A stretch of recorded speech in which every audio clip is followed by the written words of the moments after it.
আজকে দুপুরে একটু অন্যরকম খাবার খেতে ইচ্ছা করছিল, তাই ভাবলাম আজকে বানিয়ে নেওয়া যাক এগ চিকেন চাউমিন, যেটা খেতে এত টেস্টি হয় যে একবার বানিয়ে খেলে দোকান থেকে কিনে খেতেই ভুলে যাবে।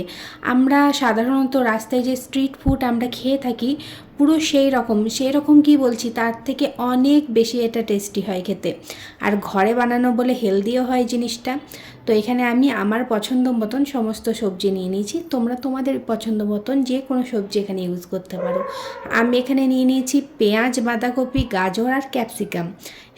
সমস্ত সবজিটাকে এখানে লম্বা লম্বা করে আমি কেটেছি। তারপরে নিয়ে নিয়েছি 2 টুকরো চিকেনটাকেও এখানে লম্বা লম্বা করে আমি কেটে নিয়েছি। এরপর আমি এখানে নিয়ে নিয়েছি হাক্কা নুডলসের একটা প্যাকেট।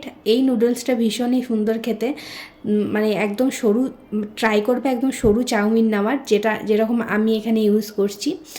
তো খুব ভালো হয়, এরকম সরু চাউমিন খেতেও খুব ভালো লাগে।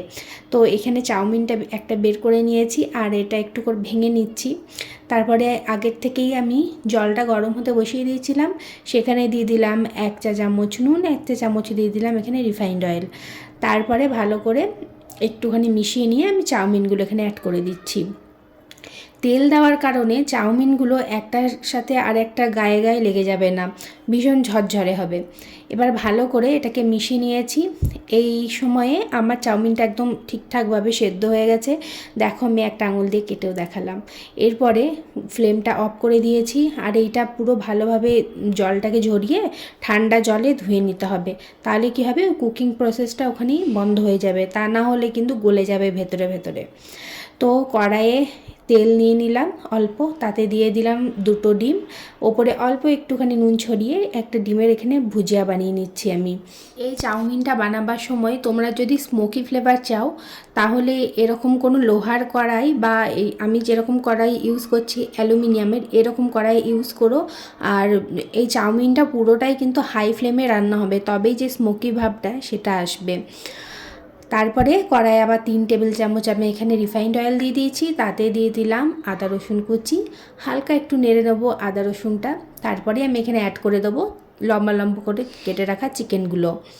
চিকেনের সাথে ভালো করে এটাকে একটু মিশিয়ে নিচ্ছি। বেশি একদম ডিপ এটাকে ভাজতে যেও না, তাহলে কিন্তু মানে একটু শক্ত শক্ত হয়ে যাবে, ভালো লাগবে না চিকেনটা খেতে। এরপরে সমস্ত সবজিগুলো এখানে অ্যাড করে দিচ্ছি, গ্যাসের ফ্লেমটা অবশ্যই হাই রাখবে। তারপরে চিকেনটার সঙ্গে সব সবজিগুলো এখানে ভালোভাবে একটুখানি মিশিয়ে নিচ্ছি, খুব বেশি কিন্তু ভাজা ভাজা করা যাবে না।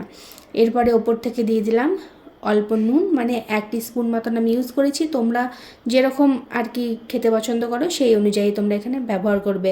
তবে হ্যাঁ, আমি একটা জিনিস ভুলে গেছি, এখানে লঙ্কা অ্যাড করতে একদমই ভুলে গেছি, মানে পুরো মাথা থেকেই বেরিয়ে গেছিলো। তো লঙ্কাটা অবশ্যই অ্যাড করবে, খুব ভালো লাগে খেতে কাঁচা লঙ্কা।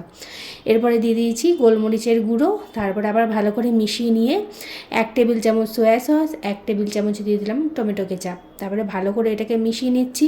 আমি যেহেতু বেশি সস দেওয়া একদম পছন্দ করি না, তাই একদম কম করে দিয়েছি।